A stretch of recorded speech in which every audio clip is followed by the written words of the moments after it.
Hello नमस्कार सत श्री अकाल अस्सलाम वालेकुम। कैसे हैं जनाब? तो साहब आज सेकंड वीडियो अपलोड होना था वेस्ट बंगाल पे। कम से कम 6 बड़े महत्वपूर्ण अपडेट हैं वेस्ट बंगाल के, लेकिन इतने ही में खबर आ गई पीओके से, पाकिस्तान ऑक्यूपाइड कश्मीर से, कि पुलवामा का one of the masterminds Hamza Burhan unknown gunman द्वारा छन्नी कर दिया गया है और वो अपने मकसद में कामयाब हो गया है कि वो मर गया है और वो अल्लाह ताला के पास पहुंच गया है। क्योंकि जब से मैंने होश संभाला है मैं यही सुनता आया हूं कि भैया ये तो 4 दिन की जिंदगी है, हम तो आए ही मरने के लिए हैं। तो हमजा बुरहान को अननोन गनमैन ने अपने मकसद में कामयाब कर दिया है माशाअल्लाह, और वो जन्नत पहुंच गया है। अब बात करते हैं वेस्ट बंगाल के कुछ बड़े महत्वपूर्ण अपडेट की। सेक्रेटेरिएट में, स्टेट सेक्रेटेरिएट में सबको दिशा निर्देश देते हुए कार्यक्रम क्या था, जो केंद्र सरकार को जमीन दी जा रही है फेंसिंग कराने के लिए, उसमें शुभेंदु अधिकारी जी ने साफ बोल दिया है कि जो भी लोग वेस्ट बंगाल में पकड़े जाएंगे जो सीएए के अधीन नहीं आते हैं, यानी जो गैर मुस्लिम हैं, उनके अलावा सबको पकड़कर 3D डिटेक्ट किया जाएगा, डिलीट किया जाएगा और डिपोर्ट किया जाएगा। और साथ ही साथ ये भी ऐलान हो गया है कि उनको ट्रिब्यूनल नहीं, सीधे बीएसएफ को हैंडओवर कर दिया जाएगा और बीएसएफ उनको बांग्लादेश राइफल्स को हैंडओवर करेगी। साथियों, ये बड़ी खबर है। अब देखते हैं इस पकड़ दखड़ में हम लोगों ने क्या बात की थी। एक हम लोगों ने बात की थी कि सड़क पर नमाज को लेकर विवाद होंगे, एक हम लोगों ने बात की थी घुसपैठियों को लेकर विवाद होंगे, और एक हम लोगों ने बात की थी कि गौकशी को लेकर विवाद होंगे। मुख्य विवाद बाकी होंगे तो और वो एक अलग बात है। अब साहब, वेस्ट बंगाल की जो सुरक्षा की, इंटरनल सिक्योरिटी को लेकर जो गृह मंत्रालय ने समीक्षा की, उसमें उनको ये लगा कि हमें अब यहां से जो सीएपीएफ और सैनिक बल वहां पर टिके हुए हैं, इनको चरणबद्ध तरीके से धीरे धीरे 20-22 मई से वेस्ट बंगाल से निकालना शुरू किया जाए। एक कंपनी में लगभग 100 जवान आते हैं और 500 कंपनियां हैं तो मोटा मोटा 50,000 जवान हो गए।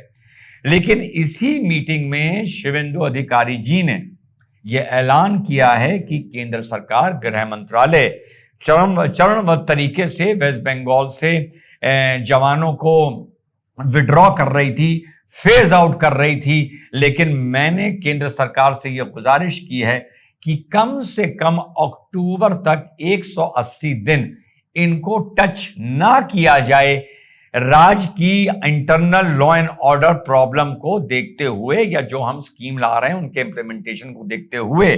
तो फिलहाल 180 दिन तो नहीं, लेकिन केंद्र सरकार 30 दिन के लिए मान गई है कि 20 जून तक कोई भी वहां पर सीएपीएफ का जवान वेस्ट बंगाल से साथियों विड्रॉ नहीं किया जाएगा। यह दूसरी खबर है। तीसरी खबर यह है कि आप लोगों को पता होगा कि अभिषेक बनर्जी जो बड़ा कूद रहा था, फुदफुदा रहा था कि 4 तारीख के बाद मैं पूछूंगा तुम्हारा दिल्ली का गॉडफादर तुम्हें कौन बचाता है, कौन यहां आता है, वगैरह वगैरह। और उस पर आप लोगों को पता है एफआईआर हो गई थी, तो वो उसकी भी जहांगीर की तरह उसकी भी फट गई, भाई हिंदी भाषा में, अगर नॉर्मल भाषा में बात करें। और वो भाग के चला गया कलकत्ता हाई कोर्ट, और वहां से 30 जुलाई तक का कोई भी कॉर्सिव एक्शन, यानी कोई भी चीज उसके खिलाफ पकड़ दकड़ नहीं करी जाएगी, उसको एक तरह से अलग रखा जाएगा, लेकिन विवेचना में उसको कंट्रीब्यूशन करना होगा, कोऑपरेट करना होगा। तो 30 जुलाई तक अभिषेक बनर्जी को यह राहत कलकत्ता हाईकोर्ट ने दे दी है, लेकिन शुभेंदु अधिकारी उसको राहत देने के मूड में नहीं है।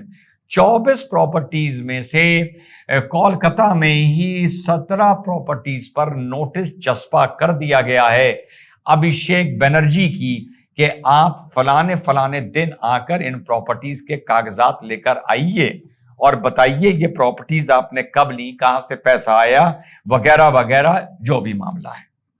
इसके साथ साथ एक बड़ी खबर यह है कि माना जा रहा है कि टीएमसी में एक बड़ी टूट हो सकती है। साथियों, वो टूट के तार कहां से जुड़ रहे हैं? ककुला घोष जी हैं जो टीएमसी की लोअर हाउस में सांसद हैं, और ये चीफ विप थी टीएमसी की लोअर हाउस में। लोकसभा में, उनको यकायक हटा दिया गया है और हटाकर बनर्जी को वहां का चीफ विप बना दिया गया है। ठीक, यहां तक तो एक नॉर्मल बात है, किसी को हटा दिया गया है, किसी को बना दिया गया है। लेकिन आपको राघव चड्ढा का किस्सा याद आ जाएगा। इसी तरह जब उसको हटाया गया था तो तत्काल उसको सिक्योरिटी जेड दे दी गई थी।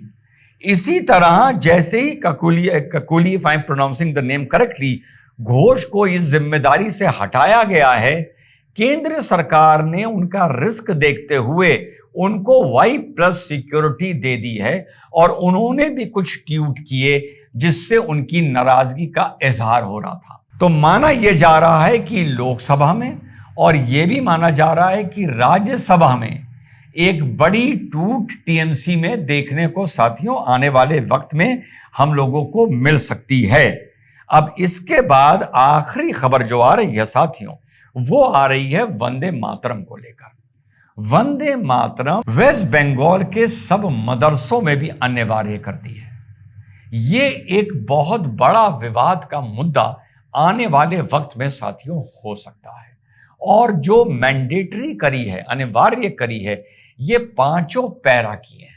और 5 पैरा में या जो बाकी के पैरा हैं 2 के अलावा, उसमें देवी देवताओं, माता काली, माता दुर्गा, इनके भी नाम आते हैं।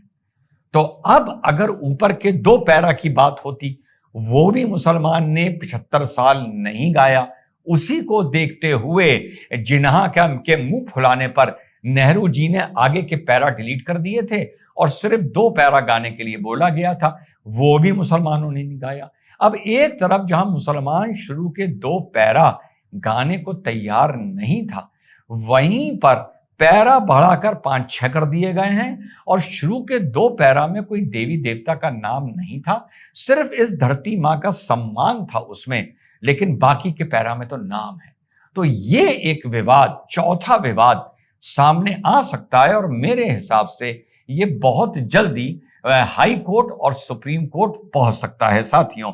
लेकिन फर्क यह है कि आज अगर कोई ये कहता है कि हम इन पैरास को कैसे गा सकते हैं जिसमें देवी देवता के नाम हैं, तो उससे एक सीधा सा सवाल ये उठता है साथियों कि यार तुमने 75 साल शुरू के 2 पैरा ही नहीं गाए जिसमें तो देवी देवता का नाम ही नहीं था।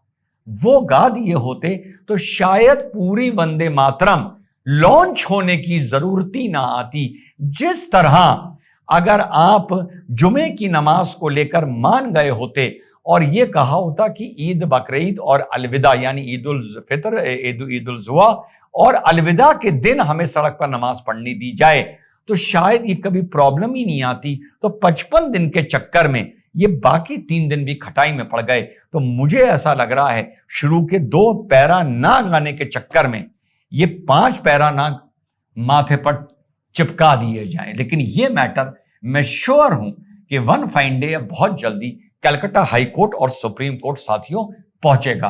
तो ये था पूरा संक्षेप में आपके वेस्ट बंगाल का अपडेट। और 2:30-3 बजे तक 60% वोटिंग हो चुकी थी फाल्ता में, जहां सिर्फ अल्लाह से डरने वाला सीआरपीएफ की लाठी से डरकर भाग गया है।